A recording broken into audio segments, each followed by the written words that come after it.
मरे घर पनिया पिलाई दी है जान गे कफन ओढ़ाई दी है टूटत ही जब प्राण गे मरे घर पनिया पिलाई दी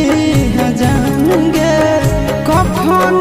ओढ़ाई दी है टूटत ही जब प्राण गे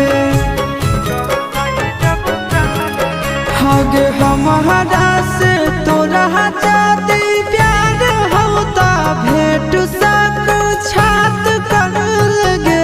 हगे सोनाया गावा हो भरती पाटनवा में आके